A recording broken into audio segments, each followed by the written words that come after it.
Kung sasabihin kong may isang lungsod sa Negros Occidental na napapalibutan ng malalawak na kabukiran, matatayog na bundok, at may kasaysayang mahigit isang siglo na, maniniwala ka ba? Tara, samahan niyo akong tuklasin ang totoong kwento ng San Carlos City, isang lugar na hindi lang mayaman sa kasaysayan, kundi biniyayaan din ng napakagandang kalikasan. Magandang araw mga ka-JJ! Welcome na naman sa ating panibagong adventure. Ngayon ay narito tayo sa San Carlos City, Negros Occidental, isa sa mga pinakamalalaking lungsod sa hilagang bahagi ng lalawigan. Habang naglalakbay ka rito, mapapansin mo agad ang walang katapusang tanawin ng mga palayan, taniman ng tubo, maisan, at mga kabundukang nagsisilbing likas na yaman ng lungsod. Pero alam nyo ba na bago pa naging maunlad ang lugar na ito, iba ang pangalan nito? Noong unang panahon, bago pa dumating ang mga Kastila, ang lugar na ito ay tinatawag na Nabingkalan. Ayon sa mga makasaysayang tala, ang pangalan ay nagmula sa isang dalagang nagngangalang Nabingka, anak ng pinuno ng mga katutubong na ninirahan noon sa lugar.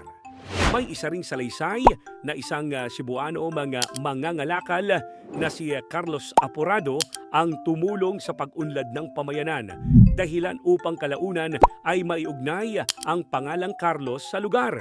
Pagsapit ng panahon ng mga Espanyol, nagsimula ang malaking pagbabago. Noong 1856, itinatag ang bayan at pinangalanan itong San Carlos bilang bahagi ng reorganisasyon ng pamahalaang Espanyol sa Negros. Ngunit hindi naging tuloy-tuloy ang pagiging bayan nito. Noong 1870, nang hatiin ang isla ng Negros sa Occidental at Oriental, ibinaba ang katayuan ng San Carlos at naging bahagi ito ng Calatrava.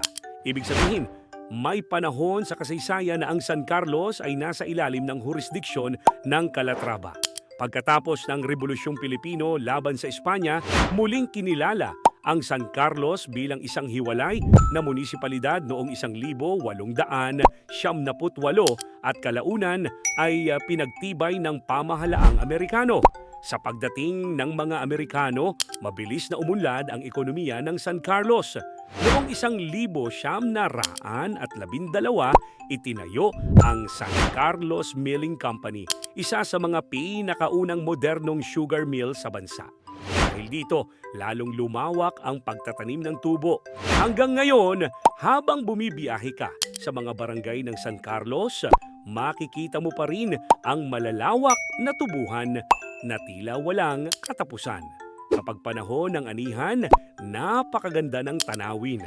Berde ang paligid, sariwa ang hangin, at makikita mo ang sipag ng mga magsasakang siyang bumubuhay sa agrikultura ng lungsod. Ngunit tulad ng maraming bayan sa Pilipinas, dumaan din ang San Carlos sa madilim na bahagi ng kasaysayan. Noong ikalawang digmaang pandaigdig, sinakop ito ng mga Hapones. Maraming residente ang nakaranas ng hirap at takot. Ngunit noong Marso 1, 1945, napalaya ang San Carlos sa tulong ng mga gerilyang Negrens at ng mga puwersang lumaban para sa kalayaan. Muling bumangon ang lungsod matapos ang digmaan at noong Hulyo 1, 1960,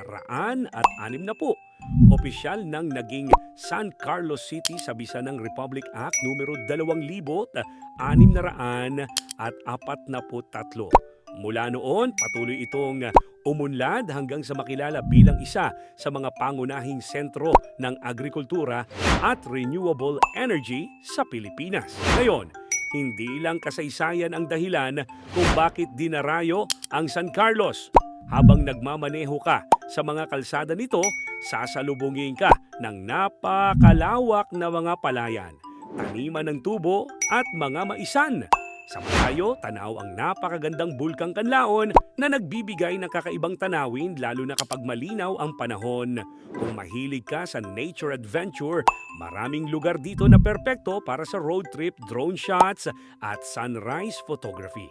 Makikita mo rin ang Sipaway Island, mga luntiang bukirin at ang makasaysayang San Carlos Borromeo Cathedral na patuloy na nagsisilbing simbolo ng pananampalataya ng mga taga San Carlos. At syempre, hindi mawawala ng makulay na Pinta Flores Festival na nagpapakita ng kultura, kasaysayan at pagkakaisa ng mga mamamayan. At ang Paseo de Flores na tuwing Pasko ay lalong gumaganda at nagniningning dahil sa mga ilaw at magagandang dekorasyon. Tuwing araw ng mga puso naman, nag-iiba rin ang disenyo ng mga ilaw at dekorasyon.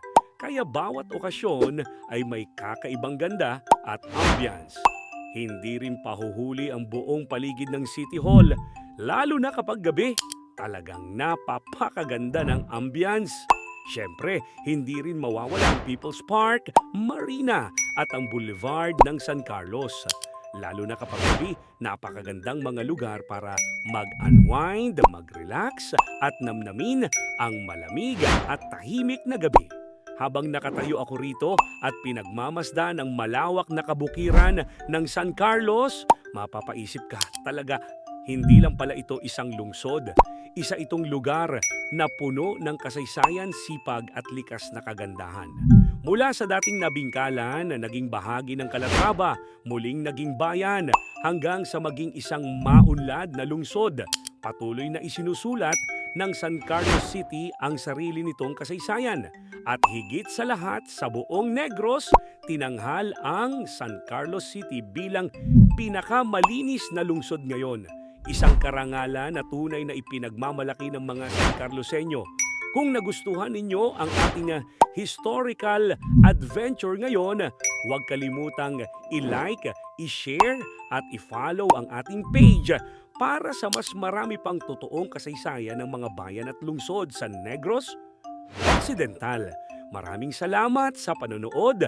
Hanggang sa susunod nating adventure. God bless everyone!